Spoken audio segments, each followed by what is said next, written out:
let's go ahead and get started with ACC football.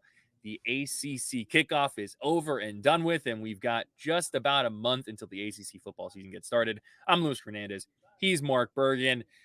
Mark, when we're in kind of the football talking season, I don't know how much we actually like take away from what people are saying. There's a lot of coach speak, but let's look at what we actually learned with the ACC kickoff, and let's get started with the team that probably has the most expectations on their shoulders, aside from maybe Clemson in the ACC. Maybe Florida State's up there too, but UNC. What did you learn about UNC through the ACC kickoff? Well, I wanted to ask you the same thing, Lewis, as a UNC alum, Drake May, Mac Brown and company, getting their time to shine at the podium in Charlotte. And it's trying to decipher between what all the coach speak means. I'll say this. I mean, the big question is going to be, can North Carolina figure out a way to get to the title game after falling off at the end of last season with 4 consecutive losses to end the 2022 season? So can Drake May make the adjustments to the adjustments now that there's a full season of tape out on him? And Lewis, maybe I'm being a little bit petty here, but saying I want to get back to the ACC championship game. No.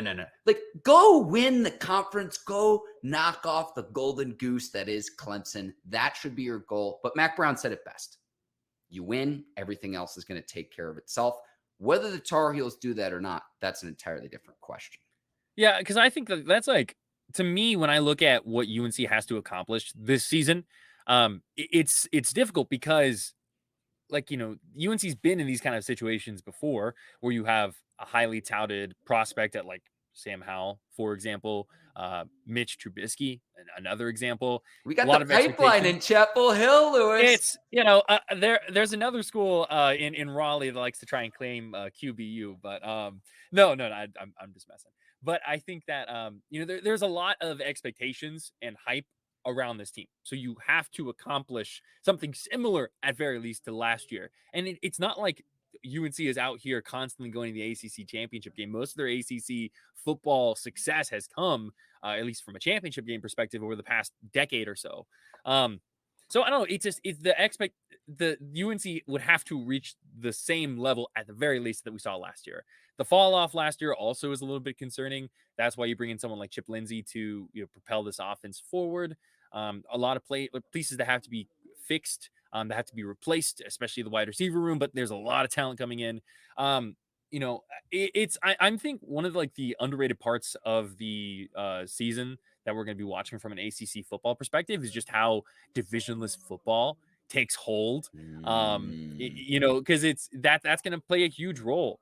Who you're playing, how is your schedule turn out? I mean, so much of the season is just about, hey, who do you play? What's your schedule? Because that's the difference between saying, hey, you're like a Duke who has to start the season against Clemson Well, versus that someone who was the maybe has an thing easier last year schedule. with the Tar Heels. They didn't play Sure. like a ranked team for like nearly the entire season, Lewis. That's just you have to play the teams that are on your schedule, and that's what like a Oh, lot of okay. people. That's Okay. no, that's what that's so many folks put in the Atlantic division would always be upset about is the fact that if you're in the Atlantic, you have to go through Florida State when Florida State was great, or Yeah. in Clemson and all those different teams.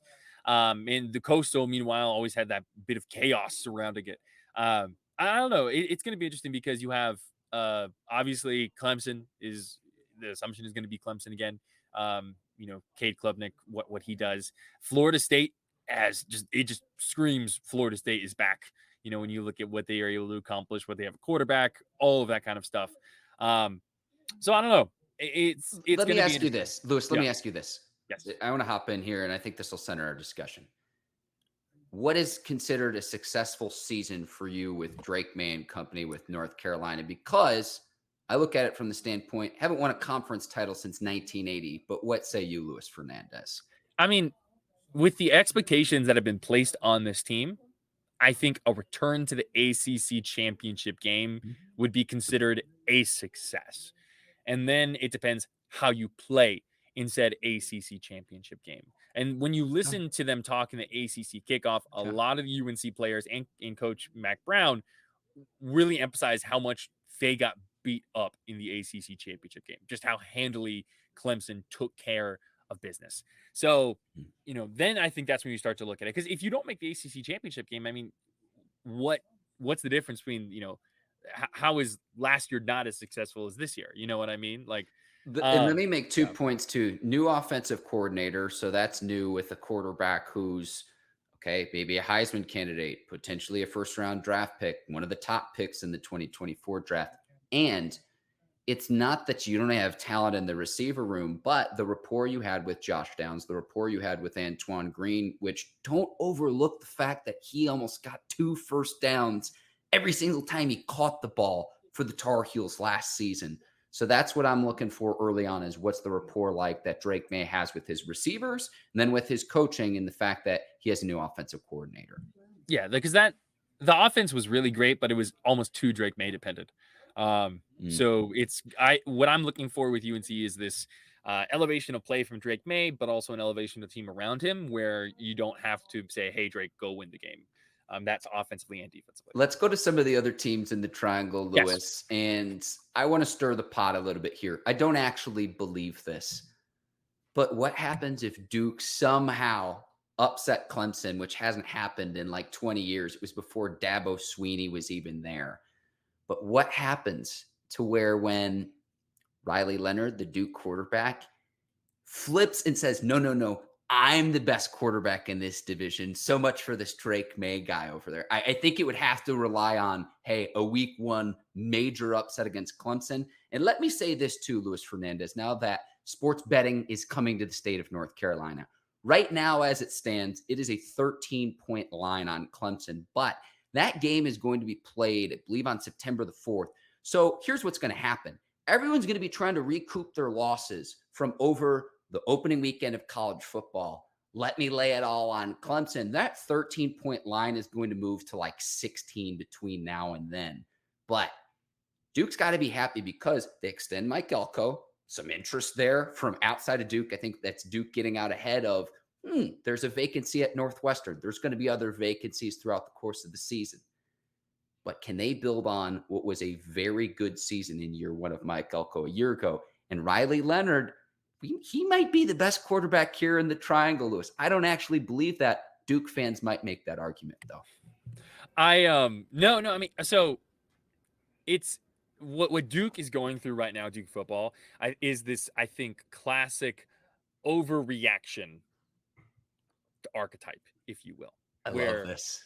Duke Duke had some really incredible success last year compared to where they were the year before. You could probably ask. I mean, Duke was I either picked to finish last or second to last in the ACC last year, and then they come out and they almost win 10 games. I mean, awesome. That's so great for Duke. Not 9-4 compared to 3-9, 2-9, Yes, 5-7. It had been since 2018 since but Duke had made a bowl game.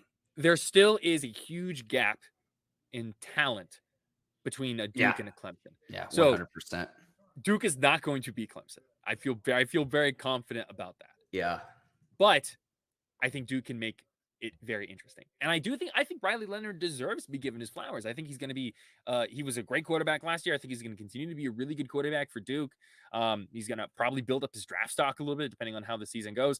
But I just think Duke it might be pump the brakes a little bit. The mindset I still have with Duke is could end up winning fewer games this year but being a better team than they were last year.